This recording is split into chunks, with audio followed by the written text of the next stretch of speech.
Hi everyone and welcome to captain.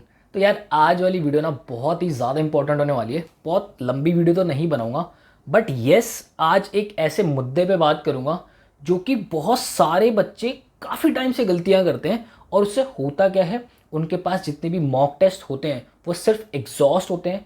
वो mock test आपसे क्या कहना चाहते हैं, आप हर एक मॉक को बेस्ट कैसे यूटिलाइज कर सकते हो, ये सारी ही बातें मैं आज आपसे करने वाला हूँ। मतलब कि आप ये लगा लो, मेरे पास बहुत से ऐसे स्टूडेंट्स हैं जिन्होंने अपने मॉक टेस्ट पूरे एग्जॉस्ट कर दिए और बस वो मॉक टेस्ट देते ही चले गए और हर एक मॉक उनसे कहना क्या चाह रहा है, आप कैसे हर एक मॉक के बाद इम्प्रूव कर सकते हो, उन्होंने उस बात पे ध्यान दिया ही नहीं। और अब बस वो यही कहते हैं कि सर मेरे पास मॉक टेस्ट ख़त्म हो गए, अब मैं कहाँ से दूँ। तो आप ये गड़बड़ ना करो। देखो, हर कंपनी जो भी आपको मॉक टेस्ट देती है वो एक limited number of mock test आपको दिए जाते हैं। अगर मैं फुल लेंथ की बात करूँ तो वो फुल लेंथ मॉक टेस्ट हर एक मॉक टेस्ट अपने आप में बहुत ही ज़्यादा इंपॉर्टेंट होता है। आप इसको इस नज़र से देखो कि अगर मैं हमारी बात करूँ, मैं आपको इंग्लिश लैंग्वेज के 18 मॉक टेस्ट अगर दे रहा हूँ तो 18 मॉक टेस्ट का मतलब है कि आपका इंग्लिश का पेपर 18 बार हो रहा है। तो उस 18 बार के अंदर आप कहाँ गलतियाँ कर रहे हो, आपको कैसे इंप्रूव करना है, वो सारी ही बात मैं आपसे करूँगा। हर एक मॉक टेस्ट आपसे क्या कहता है वो सारी ही बात करूँगा। तो आपने अगर चैनल नहीं किया है सब्सक्राइब तो कर दीजिएगा, साथ ही साथ बेल आइकॉन ज़रूर प्रेस कर दीजिएगा, क्योंकि ऐसे ही इन्फॉर्मेटिव वीडियो हम आपके लिए बनाते रहते हैं। तो यार चलता हूँ ज़रा बात करता हूँ। आपने एक मॉक टेस्ट दिया, फॉर एग्जांपल लेट्स से आपने मॉक नंबर 3 दे दिया आज, राइट। अब मॉक टेस्ट जब आपने पूरा दे दिया तो इसमें दो तरीके के क्वेश्चंस होंगे। पहले वो जो कि आपने प्रॉपर ढंग से अटेम्प्ट लिए हैं, और दूसरे क्वेश्चंस वो होंगे जो कि आपने अटेम्प्ट ही नहीं लिए हैं, मतलब कि वो आपकी सोच से ही परे थे या फिर आपकी नज़र ही नहीं गई है, क्यों, टाइम कम था। तो अब आपको करना क्या है, आपको सबसे पहले जैसे ही आपका मॉक टेस्ट खत्म होता है आपको उस सीट से उठना नहीं है। आप आपका टाइमर बंद हो जाएगा। जो क्वेश्चंस आपने नहीं देखे हैं या फिर आपकी रेंज से बाहर हो गए थे, आपको उस वक्त समझ में नहीं आए, उनको बिना टाइमर के साथ सॉल्व करने की कोशिश कीजिएगा। वहीं होगा क्या, उससे आपका ब्रेन जो होता है, जब आप एक पेपर देते हो बहुत ही ज़्यादा गर्म होता है, और गरम गरम जब हमारा ब्रेन होता है ना तो बहुत ही ज़्यादा हाई चांस होते हैं कि वो क्वेश्चंस भी, बस वो एक घड़ी वाला प्रेशर जब निकलता है ना तो बहुत ज़्यादा चांसेस होते हैं कि वो क्वेश्चन वहीं सॉल्व हो जाता है हमसे।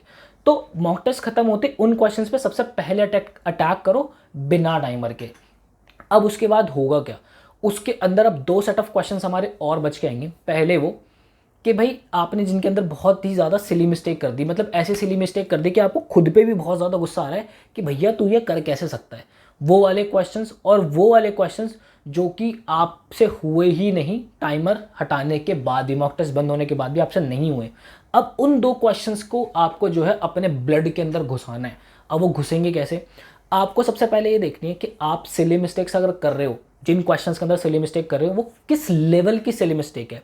और वो जो सिली मिस्टेक, आप जैसी भी सिली मिस्टेक कर रहे हो ना, उसको एक जगह कॉपी के ऊपर लिख लो। मैं हमेशा से उस कॉपी को एरर नोटबुक का नाम देता हूँ, मैंने काफ़ी वीडियोज़ के अंदर एरर नोटबुक का जिक्र भी किया है। तो एक अलग से नोटबुक बना लो, उसके अंदर वो जो एरर्स आप कर रहे हो उनको लिखो, और उन एरर्स को आप डेली सुबह शाम जो है उनको देखना जो है शुरू करो। उससे होगा क्या, आपका जो वो सिली मिस्टेक है वो एग्जाम टाइम तक आते आते कम हो जाएंगी, राइट। अब उसके बाद क्या करना है आपको, वो क्वेश्चंस जो कि आपसे नहीं बने, बिल्कुल भी नहीं बने, तो आपको ये देखना है सबसे पहले कि भाई आपकी अप्रोच अगर होती, देखो मेरे ना फिजिक्स वाले सर मुझे हमेशा से एक बात कहा करते थे कि भूपेंद्र, हमारे पास ना क्या होता है कि हम ना कभी कभार गुफा के बाहर खड़े होते हैं और हम बस बाहर ये देखते हैं लालटेन लेके कि यार गुफा के अंदर बहुत ही ज़्यादा अंधेरा है, हम वहाँ पे घुसने का कोशिश ही नहीं करते। हम जहाँ तक जा सकते हैं वहाँ तक जाएंगे, और जहाँ भी दिक्कत आएगी ना फिर उसके बाद उसी पॉइंट पे सोचेंगे कि क्या करना है, हम आगे बढ़ पा भी रहे हैं नहीं पा रहे। तो आप सबसे पहले जो भी उस क्वेश्चन के हथियार हैं, मतलब आपके जो भी फॉर्मूलाज है, एक्स वाई जी जो भी आपके माइंड में आ रहा है ना, वहाँ पे अपनी एरर नोटबुक के अंदर लिखो। फिर उसके बाद देखो क्या वो सॉल्व हो पा रहा है आपसे। अगर नहीं हो पा रहा है, तब भी सॉल्व नहीं हो रहा है, तो उसके बाद आप ये देखो क्या ये कॉन्सेप्ट तो लैग नहीं है। अगर ये कॉन्सेप्चुअल लैग है ना तो आपको सबसे ज़्यादा ज़रूरत है उस कॉन्सेप्ट को ब्रशअप करने की। वो कॉन्सेप्ट जब आपका ब्रशअप होगा तो ही इस तरीके के क्वेश्चन जो है आपसे सॉल्व हो पाएंगे।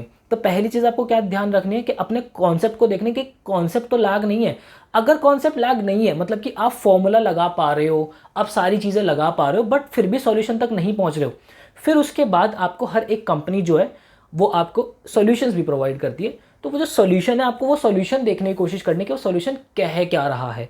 अगर उस सॉल्यूशन से आपको मदद मिलती है, जो कि बहुत डेप्थ के अंदर ही एक्सप्लेनेशन, अगर मैं एडू कैप्टन की बात करूँ तो हम तो बहुत डेप्थ के अंदर एक्सप्लेन करके देते हैं आपको सॉल्यूशन, तो वो सॉल्यूशंस आपको देखने हैं, आपको उससे हेल्प मिलेगी।